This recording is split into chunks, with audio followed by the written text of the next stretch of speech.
Bem-vindos, irmãos e irmãs, em Oxalá, a mais um programa Papo de Terreiro. Eu me chamo Michel Oliscoves, falo de Campo Grande, Mato Grosso do Sul. Estou na presença dos meus irmãos Xisto Júnior e do sacerdote de Umbanda Sagrada, Ramon Tubai Moliterno. Bom dia, meus irmãos. Bom dia, Michel. Bom dia, Ramon. Satisfação estar com vocês aí após um breve período de recesso, mas estamos juntos novamente, mais uma vez, muito feliz por estar aqui. Eu sou o Xisto, sou de Campo Grande, Mato Grosso do Sul. Bom dia, Xisto. Bom dia, Michel. É um prazer estar com vocês. É sempre bom falar sobre as coisas de Deus. E vamos começar o programa. Aqui quem fala é Ramon, de São Paulo. Tá bom da Serra. Meus irmãos, a Umbanda é coisa séria para gente séria. Esta frase, famosa frase no meio umbandista, ela é de autoria do senhor Caboclo Mirim. O programa de hoje nós estaremos falando sobre ninguém mais, ninguém menos que Benjamin Figueiredo, um dos maiores médiums da história da nossa Umbanda, que teve a graça de ter trabalhado com o senhor Caboclo Mirim. Um marco importante para a implantação da Umbanda no Brasil foi a fundação da Tenda Mirim através do Caboclo Mirim e de seu médium Benjamin Figueiredo. Em 1920, a família Figueiredo realizava sessões espíritas na Rua Henrique Dias, número 26, na Estação do Rocha, Rio de Janeiro. No dia 12 de março de 1920, o médium Benjamin Gonçalves Figueiredo incorporou pela primeira vez o Caboclo Mirim, grande mestre que veio ensinar a escola da vida, que poucos conheciam na época. Após a sua chegada, o Caboclo Mirim anunciou que aquela seria a última sessão de Kardec e que as próximas sessões passariam a ser de Umbanda. Em uma de suas mensagens, ele disse que a partir daquele momento a tenda espírita Mirim seria reconhecida mundialmente e advertia que a mesma seria uma organização única no gênero em todo o Brasil, cujo método seria adotado por outras tendas, até mesmo em outros estados da federação, o que mais tarde teríamos a oportunidade de comprovar. Bom, meus irmãos, esse trecho é retirado do livro A Umbanda Brasileira, um século de história, do Diamantino Fernandes Trindade, mestre Hanamatã, e fala sobre como foi o início, né, a primeira manifestação do Caboclo Mirim em Benjamin Figueiredo. Nós sabemos que Benjamin Figueiredo, antes de fundar a Tenda Espírita Mirim em 1924, ele teve uma ele teve uma passagem com Zélio de Moraes. Xisto, você poderia falar mais a respeito disso? O que a gente tem de registro, né, sobre esse período aí é que o Caboclo Mirim então esteve incorporado no médium Benjamin Figueiredo, isso em 1920, né? Isso dentro da lei de Umbanda, já falando de Umbanda. E sua primeira incorporação do Caboclo Mirim foi em 1920 e só veio a incorporar essa entidade de pouco mais de 2 anos de ter começado a frequentar o centro do Caboclo das Sete Cruzilhadas. Então, se a primeira incorporação de Benjamin com o Caboclo Mirim foi em 12 de 3 de 1920 e ele incorporou o Caboclo Mirim dentro da tenda do seu Zélio, né? Onde o Orixá no mar. Então, a convivência entre Zélio e Benjamin foi um tanto próxima, né? Não longa, né? Não longa quanto a minha e a sua, né, Michel? Que já são quase 15 anos de convivência, mas muito próxima, né? Porque ele frequentou a tenda do Caboclo das Sete Cruzilhadas, até para quem não sabe, a tenda Nossa Senhora da Piedade, para se desenvolver, né, como médium de Umbanda, né? E esse fato é muito interessante, né? Esse fato dele avisar, ó, hoje é a última vez que nós vamos falar sobre Kardec, o próximo trabalho já vai ser de Umbanda. Ou seja, ele já tinha uma estrutura toda formada já dentro do astral para poder assegurar que o próximo trabalho seria de Umbanda. Então, essa convivência entre Zélio e Senhor Benjamin foi muito benéfica para a Umbanda, porque norteou, né? Não foi assim uma coisa, cada um para o seu lado, e não, acho que eles, naquela época, eles atuavam em conjunto mesmo, né? Para dar forma e discernimento às coisas que eram realizadas.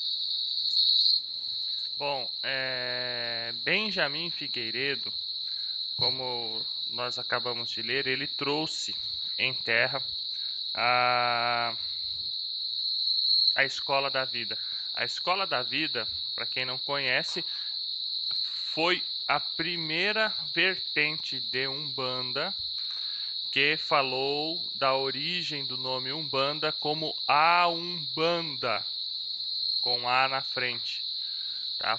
E o senhor Benjamin Figueiredo lutou e muito para dissociar a Umbanda dos cultos de nação.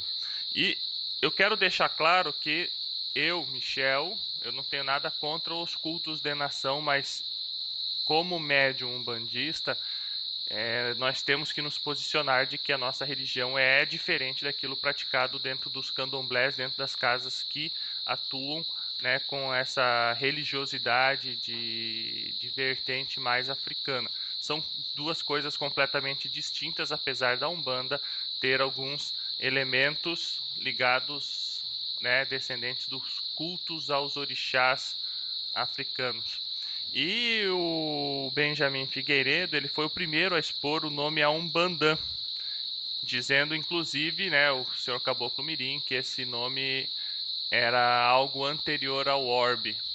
E uma das grandes lutas de Benjamin Figueiredo e Zélio de Moraes no primeiro congresso nacional do Espiritismo de Umbanda foi justamente dissociar o nome a Umbanda dos cultos de nação. Sobre essas diferenças, Ramon, eu gostaria da sua opinião sobre essas diferenças entre cultos de nação africanas e Umbanda.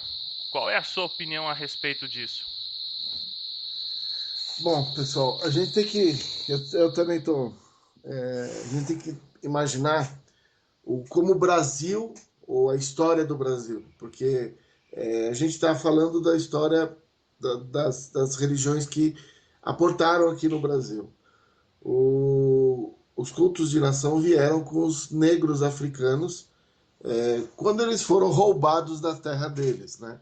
Uma coisa é você vir para um lugar onde você é convidado ou trabalhar em conjunto. Outra coisa é quando você é roubado. E eles tinham os cultos de nação que trouxeram junto com eles. E por causa da questão deles terem vindo de uma forma de uma forma forçada, esses cultos acabaram degenerando. E aí, eu só estou comentando, Michel, que uma coisa que eles falaram bastante é que a parte dos magos negros e sacerdotes negativos que começaram a trabalhar. Por quê? Não é que o culto de nação é assim. Ele não é dessa forma. Ele também trabalha com as linhas da luz. São linhas diferentes. A Umbanda é uma coisa, o culto de nação é outra. Só que, com toda a exploração dos negros, eles começaram a usar as capacidades que eles tinham de forma negativa. E isso ficou muito arraizado. E hoje, por exemplo, você passa nos postes e vê, eu trago a pessoa amada, dinheiro, pessoas mexendo com essa área, cobrando. Então, isso não tem nada a ver com culto de nação. Isso foi uma corrupção das esferas de luz que, quando o culto de nação veio para o Brasil, as pessoas que estavam sendo vilipendiadas acabaram direcionando. O culto de nação, ele trabalha com os orixás. Você não tem uma incorporação como na Umbanda.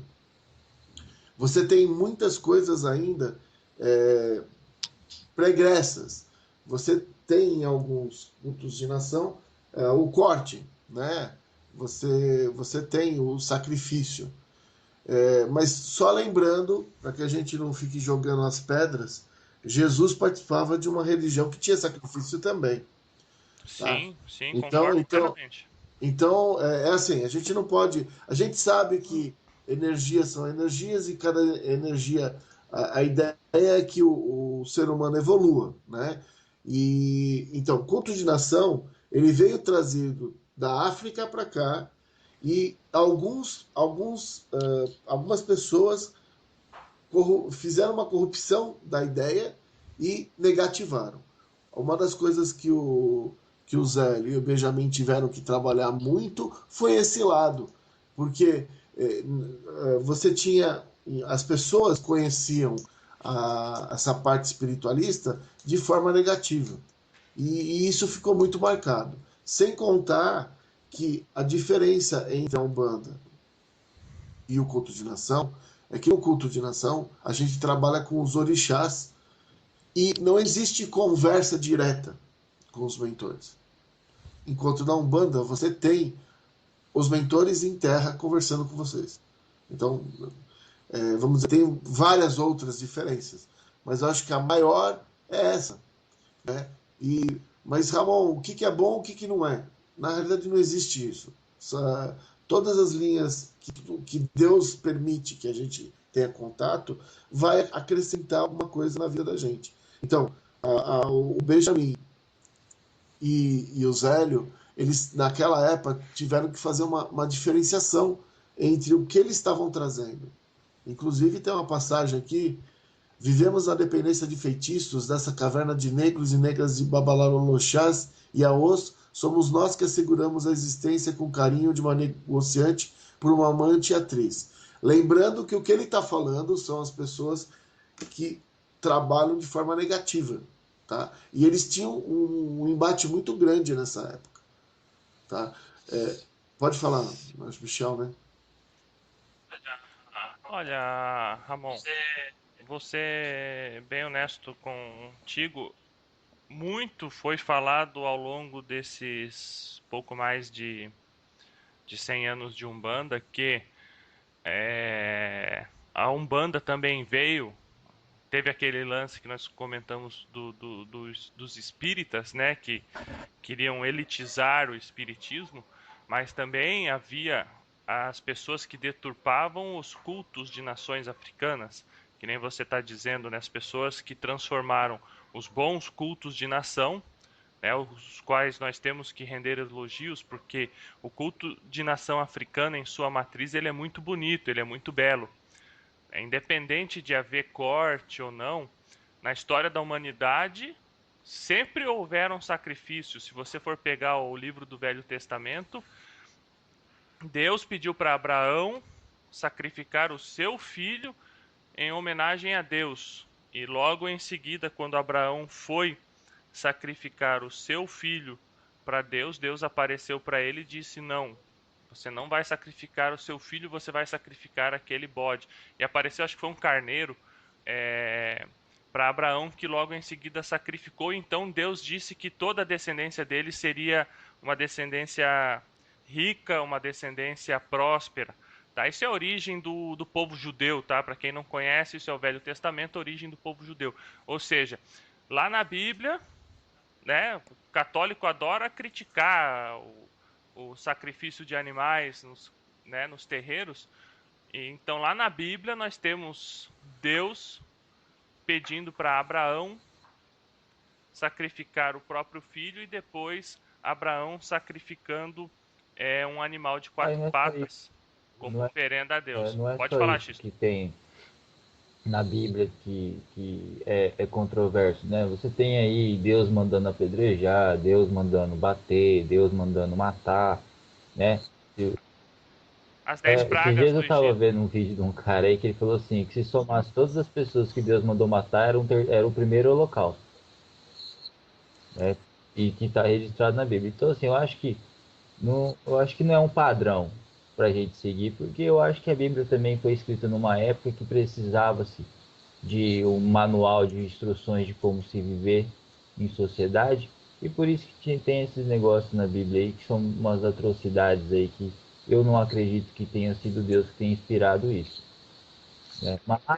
Mas essa é a Pois minha é, opinião. Agora, dando a minha opinião sobre os cultos de nação, e é uma coisa que eu gosto muito, porque eu sou fundamentado num culto que é de nação, eu acho assim, qual que é a culpa dessa deturpação? A culpa dessa deturpação foi a Lei Áurea ter sido imposta de maneira errada. Né? Porque, por exemplo, cara que estava lá na senzala, babalaô, de vez em quando jogava um búzio e fazia um trabalho pro seu senhor de engenho, né, de graça. De repente ele é posto na rua como liberto, como escravo livre, né, liberto, sem emprego, sem nada para fazer. Mas ainda continuava sendo procurado por aquele mesmo senhor de engenho para fazer suas mandingas. Só que para sobreviver ele passou a cobrar do senhor de engenho isso. Então a culpa disso tudo não é só do negro, não é só do próprio culto de nação. A Vilmoeda entrou no culto de nação por causa que a Lei Áurea foi mal colocada, né? A Lei Áurea ela não foi bem pensada, né? Eu acredito nisso. Então, assim, essa luta de Benjamin e Zélio para desassociar é porque já sentiam, já previam que no futuro teria assim um entrelaçamento muito forte entre Umbanda e culto de nação. Então, já para que isso não ocorresse no começo, né? Então já começaram a tentar associar logo de começo para que isso não ocorresse, para que lá no futuro a nossa geração conseguisse diferenciar bem o que é culto de nação e o que é Umbanda, né? Então é como a gente sempre fala, né, Michel? A dificuldade de implantação. Então eles já implantaram a ideia lá no passado que Umbanda e culto de nação é diferente, para quando chegasse na nossa geração essa essa deturpação não ocorresse mais, entendeu? Então eu acho muito engraçado quando você, por exemplo, a gente vai numa casa de amigos religiosos comprar material, aí o cara pergunta para você assim, mas você toca o quê? Ah, minha religião é Umbanda. Aí o cara vira para você e fala assim, ah, mas Umbanda e Candomblé é a mesma coisa, né? Olha, nós Não estamos é. em Não 2015, são a mesma né? coisa. Nós estamos em 2015. Seu Benjamin e seu Zélio falavam isso lá na década de 30, na década de 20. Eles já alertavam que uma coisa não tem nada a ver com a outra, né? E olha o tempo que a gente teve para se aprimorar, né? Alguns se aprimoraram, outros não chegaram nesse nível que ainda fazem confusão, né? Esses tempos atrás eu passei na frente de um centro, estava escrito assim, Casa de Umbanda e Candomblé, fulano de tal. Aí eu te pergunto, é possível plantar duas árvores no mesmo jarro? Não, não é. Isso é falta de conhecimento. Uma hora esse jarro vai quebrar, né? Vai. Então, assim, essa É. necessidade de diferenciação, eu acho que veio por intermédio dos nossos baluartes aí, seu Zé, do seu Benjamin, para poder, desde já, quando chegasse nas gerações futuras, essa desassociação já fosse uma verdade, né? Coisa que a gente ainda não vê com todos os praticantes de Umbanda que temos por aí, né? Ô, Michel, Isso mesmo, Xisto. não, é que eu Pode tô, falar, como Ramon. vocês, né? A gente tem que estudar sempre, né? E eu tô vendo uma coisa aqui bem interessante da Tenda Espírita Mirim, que o Benjamin fundou, né? E eles falam que Sim? o que diferenciou inicialmente foi que ele começou a trazer influências de correntes filosóficas desde o ocultismo até a teosofia. Isso, exatamente. O Benjamin, o senhor Benjamin Figueiredo, ele foi precursor do que da Umbanda iniciática esotérica que teve seu ápice com Mate Silva. Inclusive, Mate Silva, que deve ser tema do nosso próximo programa, também tem uma passagem com o senhor Não, Benjamin. é que eu Pode acho continuar, muito Ramon. interessante porque hoje, quando a gente trabalha, eu, eu, eu estou retomando, eu fiz magia divina há 3 anos atrás, 4 anos atrás, e os meus mentores pediram para mim retomar. E para a própria Umbanda Sagrada, a, a Umbanda Iniciática do Mato Silva, a gente percebe que a vertente universalista que a Umbanda está permeada, né, ela vem junto com os próprios mentores. O trabalho dos mentores é de uma forma universal, universalista.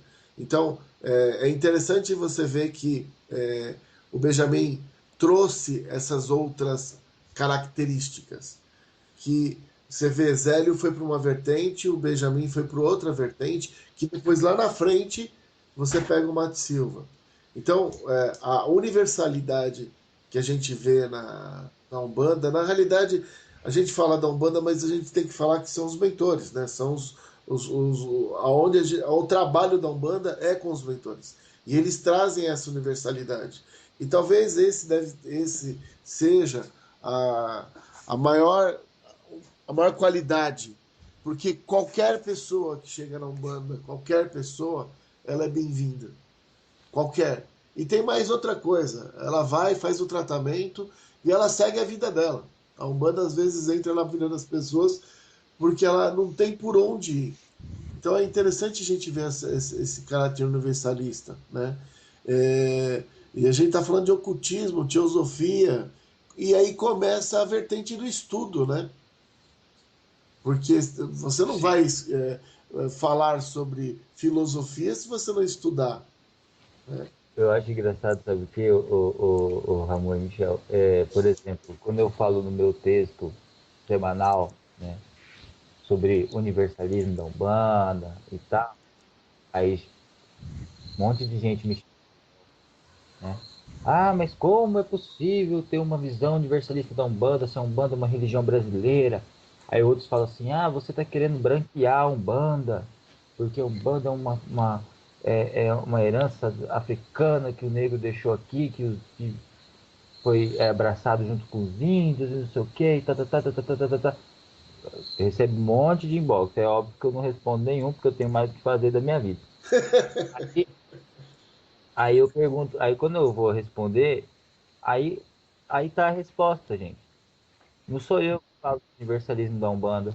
Não é só o Norberto Peixoto que fala do universalismo da Umbanda. Isso lá em 1930, né? Caboclo Mirim já trazia essa ideia de congregação das forças do universo, né?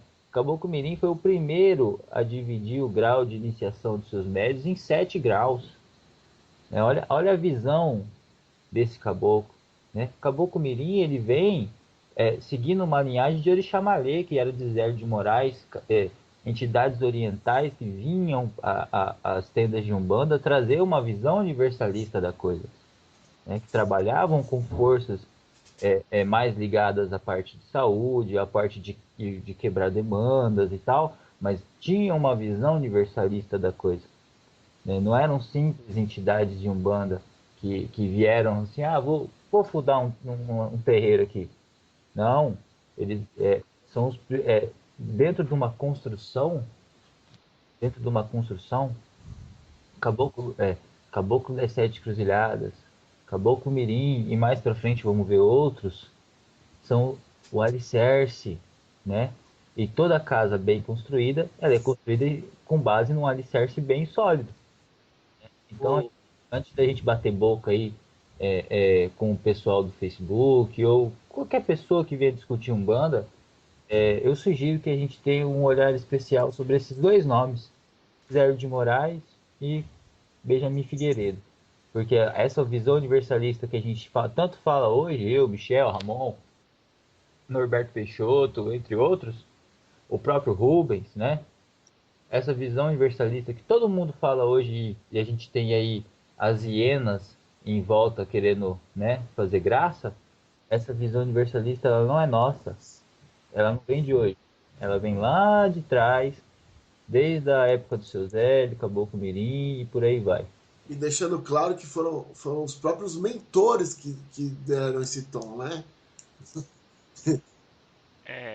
e nós temos que levar em consideração que a mediunidade de pessoas como Zélio de Moraes, Benjamin Gonçalves Figueiredo, Mata e Silva, Tancredo da Silva Pinto, entre outros, né, Rubens Saraceni, eram mediunidades cristalinas. Sobre a linha do Oriente, Xisto, é interessante falar, porque as 7 linhas implementadas pelo Caboclo Mirim, elas envolviam a linha de Oxalá, a linha de Iemanjá, a linha de São João Batista, ou Xangô Caô, ou linha do Oriente, né? Linha de Oxóssi, linha de Xangô Agodô, ou propriamente dito Xangô, a linha de Ogum e, por fim, a linha de Ilfá, que é também conhecida como as almas, a parte de magia dos pretos velhos da Umbanda. E Orixá Malê, ele era malaio e muçulmano. Tudo que a gente fala assim em linha do Oriente não é porque trabalha com cura, trabalha com isso ou com aquilo, não. Nós temos que buscar a questão cultural, histórica do que é Oriente e do que é Ocidente. Na antiguidade era considerado Ocidente tudo aquilo que havia forte influência, seja da cultura grega, seja da cultura romana. E aquilo que não tinha essa influência era considerado Oriente. Portanto, as regiões do Oriente Médio, os chineses, lá no Himalaia, os japoneses, norte da África, Egito, Turquia, entre outras, a Ásia como um todo, eram considerados Oriente. Por quê? Porque eles não tinham uma influência direta da cultura grega nem romana.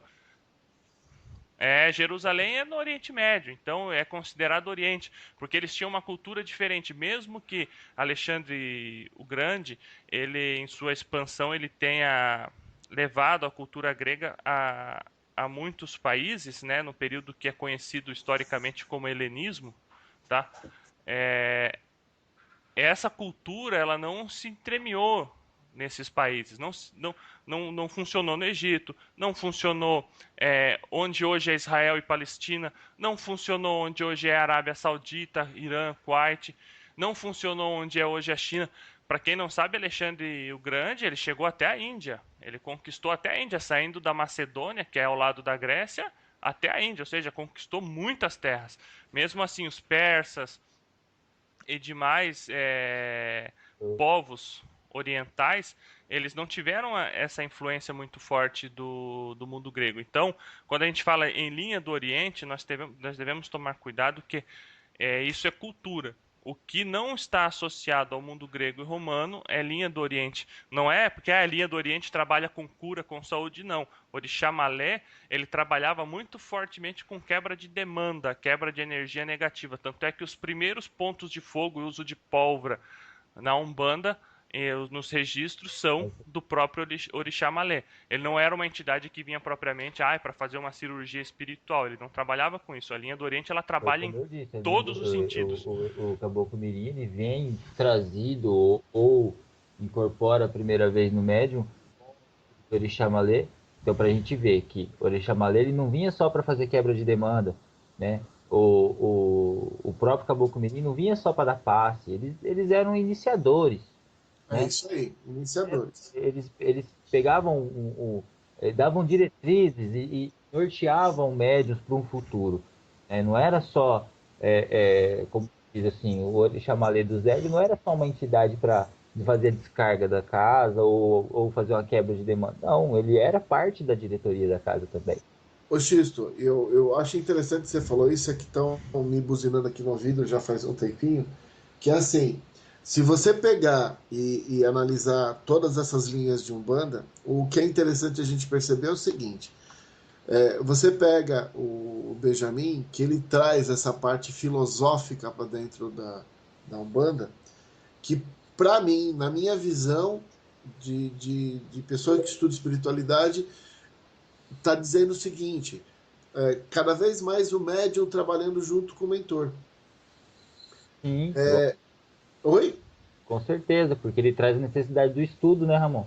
E aí, por quê? E aí vem a próxima pergunta, né? Então, por que a necessidade do estudo? Já que uma incorporação, vamos dizer assim, uma incorporação que a pessoa é inconsciente, quem trabalha é a entidade. Acontece que eles já sabiam nessa época que conforme os anos iriam passando, a incorporação inconsciente iria diminuir. Dado a quantidade de energia que você precisa para fazer uma incorporação dessa e a condição de dar mais responsabilidade para os médiums. Mas Então, aí, eu acho extremamente interessante esses programas que nós estamos fazendo, porque a gente começa a perceber o que os mentores queriam da gente no que se diz respeito a trabalhar. O Michel está falando. A linha do Oriente, todo mundo coloca a linha do Oriente como uma linha que trabalha com a parte médica. Mas não, ela trabalhava com demanda. E se a gente for imaginar, a humanidade começou no Oriente. Né? Então, nós temos os grandes magos negros que vieram do Oriente. ó, eu acho uma coisa um tanto estranha você querer colocar assim, existe a Umbanda A, B, C, D e linha do Oriente, Umbanda Oriental. Eu acho que não tem como você colocar, isolar uma vertente de Umbanda como Umbanda Oriental, porque o Oriente já está no bojo da Umbanda desde o início. É verdade. Então, assim, não tem como o cara Faz falar assim, não, parte, faz a minha parte. casa só é Umbanda Oriental. Eu acho que toda casa de Umbanda tem o Oriente enraizado. Né? É impossível você ter uma casa de Umbanda se você não tem contato com a linha de Oriente. Isso no meu entender, né? Então, assim, eu acho que tem gente tocando, como falando que tá tocando uma Umbanda próxima à do seu Benjamin, só que não tá levando tão a sério quanto o seu Benjamin pedia. Eu acho que as fundamentações dentro da Umbanda elas são importantes. Você seguir vertentes. Por exemplo, a Umbanda que é praticada no centro, que a mãe do Xisto é nossa sacerdotisa, é nossa dirigente, é uma Umbanda muito próximo da Umbanda Mirim. Tá? A que eu um dia vou tocar no meu centro vai ser uma banda esotérica. O Xisto sabe disso porque a gente conversa muito a respeito disso. E por quê? Porque eu acho que é aquilo que mais se identifica com a minha personalidade. Mas então, Michel, tudo que você vai Por aprender nada. hoje vai ficar para trás? Não, muito pelo contrário, a gente vai levar isso junto, esse aprendizado. Eu leio Umbanda Sagrada, eu adoro os livros do Rubens Saraceni. Eu fiz o curso de teologia de Umbanda com Alexandre Comino, que é Umbanda Sagrada. Mas eu não me identifico com essa Umbanda, eu me identifico com Umbanda esotérica. Mas por causa disso eu vou deixar de conhecer as outras coisas, vou deixar de estudar a história da Umbanda, que é um grande erro hoje dos umbandistas, e aliás talvez seja um dos maiores erros hoje dos umbandistas, é não pegar um livro de Umbanda ou não vir no Google pesquisar a história da Umbanda. O cara nem sabe o que ele está praticando ali, como que aconteceu, o que aconteceu ao longo de 100 anos para chegar hoje, onde nós estamos nos nossos terreiros, nas nossas casas de oração. As pessoas precisam conhecer o que estão praticando. Falta muito incentivo hoje de dirigente para as pessoas. Vai estudar, pega um livro de história, cara, vai ler, vai saber o que aconteceu, cara, em 100 anos, para você poder ter essa visão que nós Aí temos hoje, que eu nós falo, né? procuramos passar hoje para Aí eu, os aí eu nossos te falo, ouvintes. né? A gente Pode tá falar. falando disso e tal. São essas pessoas que chamam a gente em box para falar que, ah, eu acho de uma falta de respeito é, absurda você tentar desassociar Zélio de Moraes à existência da Umbanda, né? Eu acho de uma falta de respeito absurda você desmerecer uma existência de um caboclo mirim dentro da Umbanda. Então, assim, e tem gente que faz isso, né? E tem gente que pega e pisa nesses nomes desses baluartes sem pensar duas vezes, né? Eu acho isso muito triste, né? Mais uma vez eu digo, não adianta me chamar no inbox, que eu não vou responder, eu tenho mais o que fazer, porque eu não, é como eu digo, né, Michel? É que nem jogar xadrez com pombo, né? Então, assim, só fico triste e oro por essas pessoas, porque se a gente pegasse cada médium de Umbanda, tivesse 1% da dedicação que Zélio teve, que Benjamin teve, eu acho que a gente não tava com tantas distorções dentro do mundo umbandista, não. Respeitando todas as vertentes, ó. Eu acho que as pessoas, Xisto, precisam entender o seguinte: nós somos médiums e tem que perceber de quem você está sendo médium, né? Porque, primeiro, dar pitaco onde não sabe é um problema. Segundo, desmerecer sem conhecer complicou. E o que eu acho mais estranho é quando você vira e fala assim: ah, não, mas você comentou que eles falam que não, mas tem a vertente negra. Eu acho que tem vertente negra, amarela, azul, verde, de todos os mentores possíveis. Porque os homens que. Nós estamos num país que foi colonizado, nós temos de todas as vertentes aqui. E as pessoas que a gente está falando, não é a ligação da cor da pele que vai fazer alguma diferença.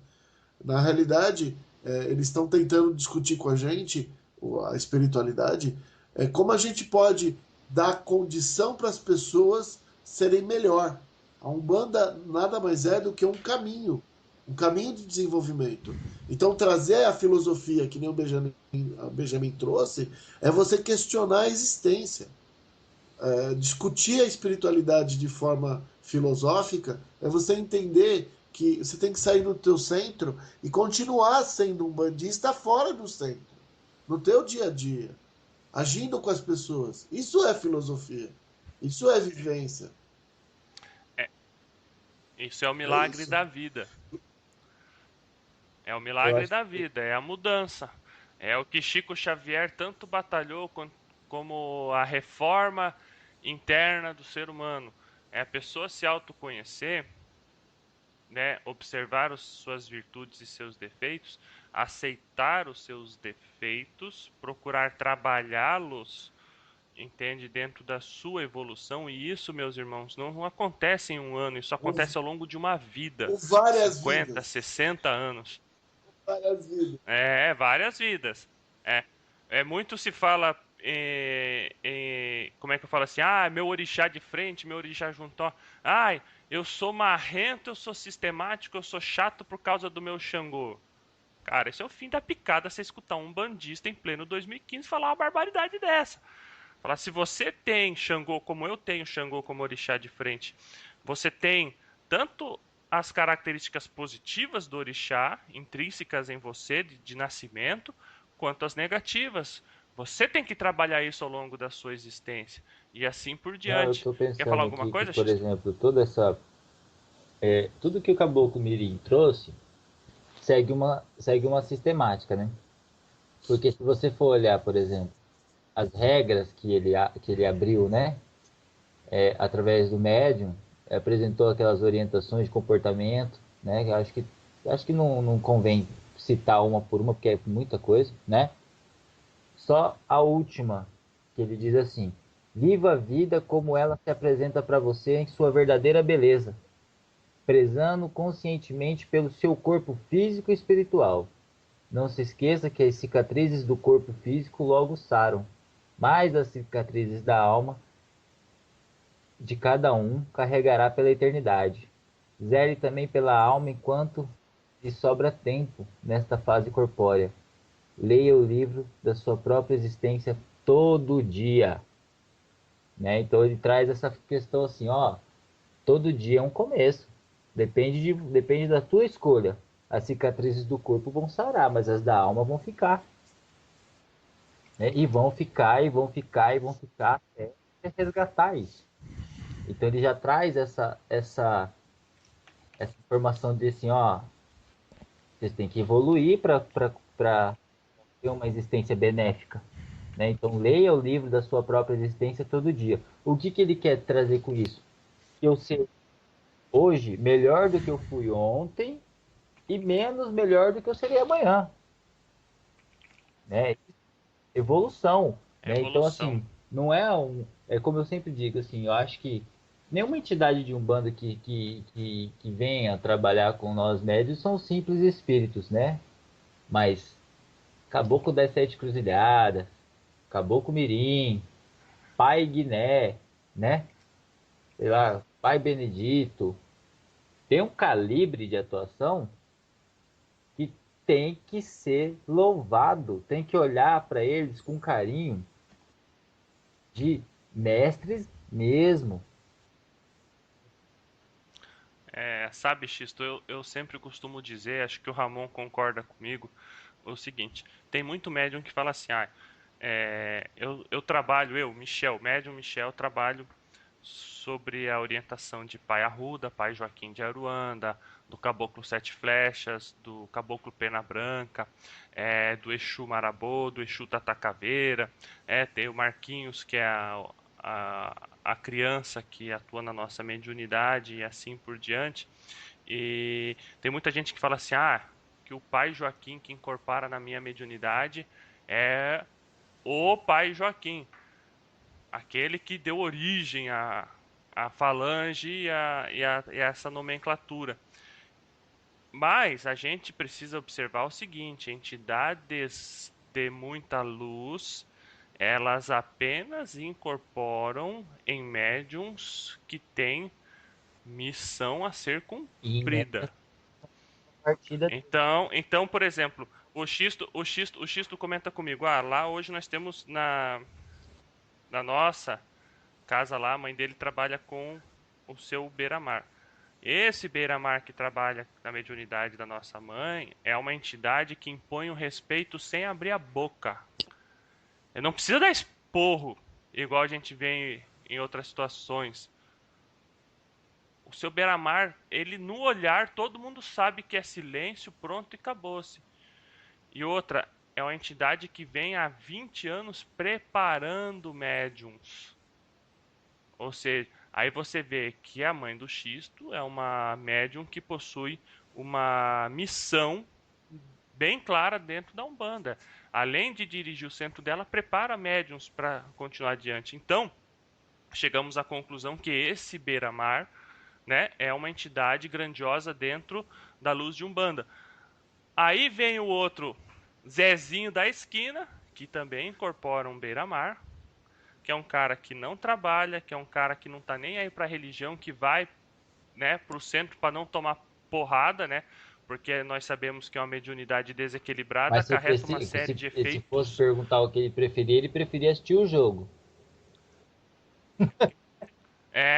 Eu quero assistir um jogo. Eu tô perdendo o jogo do Corinthians hoje para vir aqui trabalhar no terreiro, entende? E aí, esse camarada vem dizer, porque o Beira-Mar que trabalha na minha mediunidade é um super Beira-Mar. Falar, bicho, é um super beira-mar, entende? Da Não, esquina. É um rabo de encruzilhada do às tamanho vezes não da é culpa da semana. entidade também, porque às vezes a entidade vem para médiums assim, não que seja assim uma sumidade, né, um super caboclo, não. Mas às vezes é um caboclo bem intencionado que vem para um médium desequilibrado para botar essa pessoa no trilho, para fazer dessa pessoa um médium consciente do seu papel, né? Porque a gente também não pode esquecer que tanto eu quanto o caboclo que atua na minha mediunidade estamos em evolução. Tudo que está incluído na conjuntura do universo, o próprio universo, né, evolui. Né? Então, assim, tanto encarnado quanto desencarnado estamos em evolução. Então, o que acontece? A gente tem que pensar o seguinte: tanto médium quanto entidade tem que atuar em conjunto para que a evolução seja em conjunto. Para que, por exemplo, esse beira-mar que você está citando do Zezinho, ele não seja só o beira-mar do Zezinho, seja um beira-mar que esteja evoluindo com o Zezinho. Não, Não é entendendo. desmerecendo as entidades, Assim, que às vezes o mas irmão que está escutando vai pensar assim, pô, mas existe entidade é, que vai fazer isso? Não, isso quem faz o. Quem derruba o nome da entidade é o médico. Agora só eu queria exatamente. achar, só para fechar aquele meu raciocínio sobre a conjuntura do viver a vida, que o Caboclo Mirim sempre falava dentro da escola da vida. Aí ele dinamizou em 7 graus. Opa, tá tocando o telefone aqui na rádio, só um momento.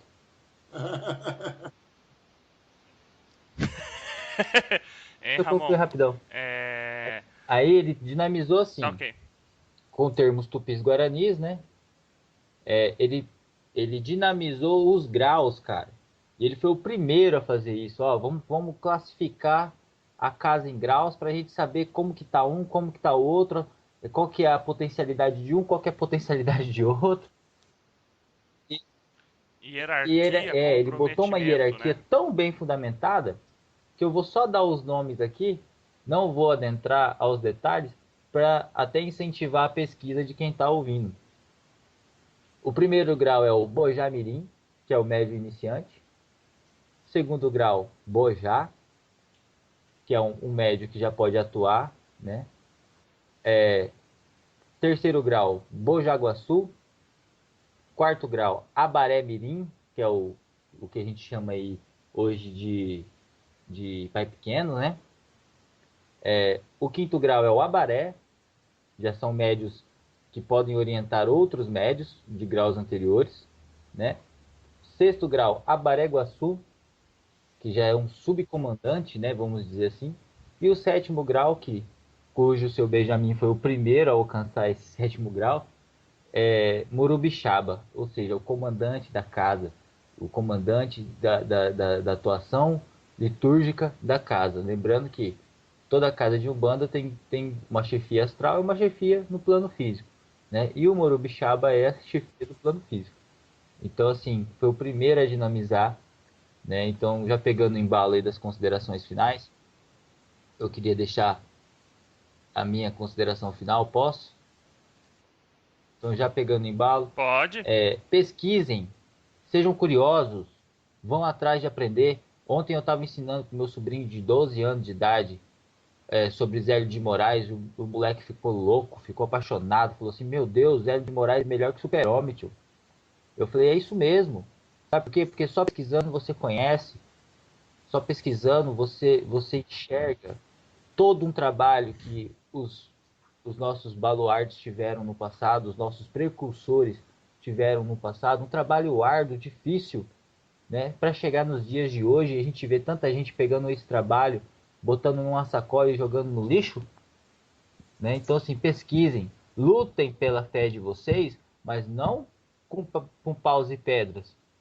Lutem pela fé de vocês com discernimento e conhecimento, para você poder abrir a boca para discutir com alguém ou para se defender. Tenha conhecimento do que está falando e discernimento, porque aquele que conhece a religião que pratica não tem tempo para criticar a religião dos outros.